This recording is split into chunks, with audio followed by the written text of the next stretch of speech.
ये कहानी है दो भाइयों की जिनकी उम्र सिर्फ 10 साल थी। घर से थोड़ी ही दूर एक खाली मैदान में खेल रहे थे।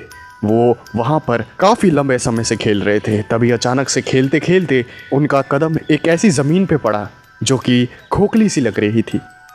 उन दोनों भाइयों ने मिलके उस जगह को खोदना शुरू कर दिया और काफ़ी देर खोदने के बाद उन्हें जो मिला उसे देख के उनकी आंखें फटी की फटी रह गई। उन्होंने देखा कि उस ज़मीन में एक चमकदार लॉकेट रखा हुआ है। वो दोनों भाई जिनका नाम स्टीव और टोनी था, उसमें से टोनी उस ज़मीन में से उस लॉकेट को निकाल लेता है और वो जैसे ही उस लॉकेट को निकालता है उस ज़मीन में एक अजीब सी हलचल होने लगती है, जिसे देख के वो दोनों काफ़ी ज़्यादा डर जाते हैं और वो वहाँ से तुरंत भाग जाते हैं। लेकिन उन्हें अंदाज़ा नहीं था कि उन्होंने अपनी ज़िंदगी की सबसे बड़ी गलती कर दी है। वो दोनों उस लॉकेट को भी अपने साथ अपने घर लेकर आ गए। रात के वक्त वो अपने घर में बैठ के डिनर कर रहे थे, तभी अचानक से उन्होंने न्यूज़ में देखा कि एक के बाद एक लोगों की लाशें मिल रही हैं और उन लाशों को बुरी तरह से चीर फाड़ा गया, जिसे देख के किसी का भी दिल दहल जाए। और हर लाश पे एक निशान था। वो निशान उसी लॉकेट का था। उस निशान को देखकर टोनी और स्टीव काफ़ी ज़्यादा हैरान हो जाते हैं और वो समझ जाते हैं इन सारे कत्लों का और इस लॉकेट का कोई ना कोई तो कनेक्शन ज़रूर है। फिर रात को सोने के वक्त वो दोनों एक दूसरे से इसी बारे में बात कर रहे थे, तभी अचानक से उनके छत से कुछ अजीब सी आवाज़ आई। फिर वो दोनों रूम से बाहर निकलते हैं और देखते हैं कि उनके पेरेंट्स को इस बात का पता नहीं चला था और वो अपने पेरेंट्स को बिना बताए ही छत पर चले गए। और उन्होंने जो देखा उसे देख के उन्होंने अपनी आंखों पे यकीन करने से मना कर दिया। देखा कि एक अजीब सा क्रिएचर उनकी छत पे घूम रहा है और वो किसी चीज़ की तलाश कर रहा है। और टोनी और स्टीव समझ गए कि वो उसी लॉकेट को ढूंढ रहा है जो कि उन्हीं के घर में है। और तभी अचानक से वो अजीब सा क्रिएचर टोनी और स्टीव को देख लेता है और वो टोनी और स्टीव को मारने के लिए उनकी तरफ बढ़ता है। तभी अचानक से टोनी और स्टीव के पेरेंट्स की आँख खुलती है और वो टोनी और स्टीव को आवाज़ देते हैं। टोनी और स्टीव अपनी जान बचा के नीचे की ओर भागते हैं और अपने रूम में छुप जाते हैं और वो अपने मम्मी पापा को कमरे से बाहर आने के लिए मना कर देते हैं। वो अजीब सा क्रिएचर पागलों की तरह टोनी और स्टीव को ढूंढने लगता है और टोनी और स्टीव के रूम के दरवाजे को बार बार ज़ोरों से मारने लगता है ताकि वो टूट जाए। टोनी और स्टीव समझ जाते हैं कि अब उनका बचना मुश्किल है, इसलिए वो उस लॉकेट को निकाल लेते हैं और जैसे ही वो अजीब सा क्रिएचर उस दरवाजे को तोड़ देता है और टोनी और स्टीव को मारने आ ही रहा होता है तो वो लॉकेट चमकने लगता है, जिसे देख के वो अजीब सा क्रिएचर डरने लगता है। और टोनी और स्टीव को पता चलता है कि ये लॉकेट इस अजीब से क्रिएचर को कंट्रोल करने का एक रिमोट है। जिस किसी के पास भी ये लॉकेट होगा वो इस क्रिएचर को कंट्रोल कर सकता है। वो क्रिएचर उस लॉकेट को छीनने की कोशिश करता है, लेकिन स्टीव और टोनी उसे छीनने नहीं देते और उसे वो लॉकेट दिखा के ऑर्डर दे देते हैं कि तुम अब से हमारे गुलाम हो। थोड़ी देर बाद टोनी और स्टीव के पेरेंट्स बाहर निकलते हैं और वो इतने भयानक से क्रिएचर को देख काफ़ी ज़्यादा डर जाते हैं। फिर टोनी और स्टीव समझाते हैं कि अब ये उनमें से किसी को भी नुकसान नहीं पहुंचाएगा जब तक ये लॉकेट उनके पास है। टोनी और स्टीव के पेरेंट्स उनसे पूछताछ करते हैं कि उन्हें ये लॉकेट कहाँ मिला और टोनी और स्टीव ये सारी बातें उन्हें बताते हैं।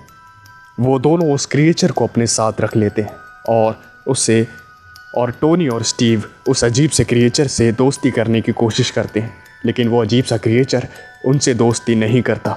वो सिर्फ एक मजबूरी में जी रहा था और वो मजबूरी थी वो लॉकेट जो कि टोनी और स्टीव के पास था। और एक दिन ऐसे ही टोनी पूछता है कि तुम कौन हो, कहाँ से आए हो, जिसके जवाब में वो अजीब सा क्रिएचर बोलता है कि मैं यहाँ से कई लाखों किलोमीटर दूर एक प्लेनेट पे रहा करता था जहाँ ताकतवर लोग कमजोरों पे जुल्म किया करते थे और उन्हें नुकसान पहुंचाया करते थे। मैं भी उन्हीं कमजोर लोगों में से था। लेकिन एक दिन ये लॉकेट कई अंतरिक्ष से मेरे घर के सामने गिरा और मैंने इसे उठाया। तब से मैं बहुत शक्तिशाली हो गया और मैंने अपने प्लेनेट पे जुल्म कर रहे सारे लोगों को मौत की नींद सुला दिया। ये सब सुन के टोनी और स्टीव कहते हैं कि अरे यार, तुम तो हीरो हो, तुमने तो कितने लोगों की जान बचा ली, उनकी ज़िंदगी सुधार दी। जिसके जवाब में वो क्रिएचर कहता है, हाँ, लेकिन सिर्फ अपने प्लेनेट के लोगों की, क्योंकि मैंने ताकत पाने के बाद एक पावरफुल आर्मी बनाई और मैंने उस आर्मी की मदद से कई प्लैनेट्स पे कब्जा किया। लेकिन एक रात इस यूनिवर्स के सुप्रीम बींग्स ने धोखे से इस लॉकेट को मुझसे चुरा लिया और मुझे पैरालाइज करके अंतरिक्ष में छोड़ दिया। मैं अंतरिक्ष में भटकता भटकता सीधा यहाँ गिरा और उतने लाखों सालों से यहीं पर था। ये लॉकेट जो कि मेरी ताकत है, अब मेरी कमजोरी बन चुका है। जिस किसी के हाथ में ये लॉकेट होगा, मुझे उसकी गुलामी करनी पड़ेगी। जिसके जवाब में टोनी कहता है कि तुम तो बड़े पावरफुल हो, अगर तुम्हें ये लॉकेट मिल जाए तो तुम क्या सब कुछ कर सकते हो। जिसके जवाब में वो अजीब सा क्रिएचर कहता है, मैं अभी भी बहुत कुछ कर सकता हूँ। और फिर स्टीव कहता है, अच्छा फिर लॉकेट मिलने के बाद क्या कर सकते हो। जिसके जवाब में वो अजीब सा क्रिएचर हंसता हुआ कहता है, मैं इस प्लेनेट को देखते ही देखते राख में बदल सकता हूँ। ये सुनने के बाद टोनी और स्टीव दोनों को पता चल जाता है कि अगर ये लॉकेट इस अजीब से क्रिएचर के हाथ में आ गया तो कितनी तबाही मच सकती है। और उन्हें ये भी पता था कि जब तक ये लॉकेट उनके हाथ में है तब तक ये दुनिया सुरक्षित है। वो दोनों उसे ऑर्डर देने लगे कि वो किसी को नुकसान नहीं पहुंचाएगा, और मजबूरी में वो अजीब सा क्रिएचर ऐसा ही कर रहा था। वो एक नॉर्मल ज़िंदगी बिताने लगता है। धीरे धीरे वक्त बीतता है और यूनिवर्स के सुप्रीम बींग्स को पता चलता है कि वो अजीब सा क्रिएचर वापस से आज़ाद हो गया है। और वो सुप्रीम बींग्स अपने एक वॉरियर को अर्थ पे जाके उस अजीब से क्रिएचर को वापस से कब्जे में करने का ऑर्डर देते हैं। और वो वॉरियर अर्थ की तरफ निकल पड़ता है। वो अर्थ पे उतर के एक इंसान का रूप ले लेता है, जिसकी वजह से उसे कोई पहचान ना पाए। वो उस लॉकेट की एनर्जी को महसूस करता हुआ उस घर की ओर पहुंच जाता है जहां पे टोनी और स्टीव रहा करते थे। वो वॉरियर उस घर में घुस जाता है और टोनी और स्टीव के पेरेंट्स से उस लॉकेट के बारे में पूछने लगता है।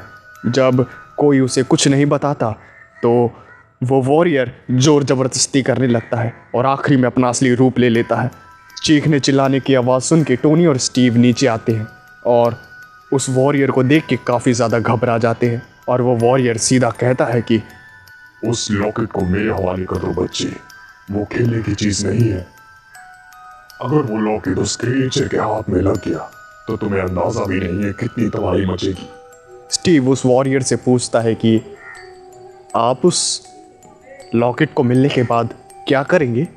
जिसके जवाब में वो वॉरियर कहता है, मैं उसे वापस से उसके प्लेनेट पे ले जाऊंगा और उसे नौकर बना के रखूंगा। और ये सुनते ही स्टीव और टोनी वो लॉकेट देने से मना कर देते हैं।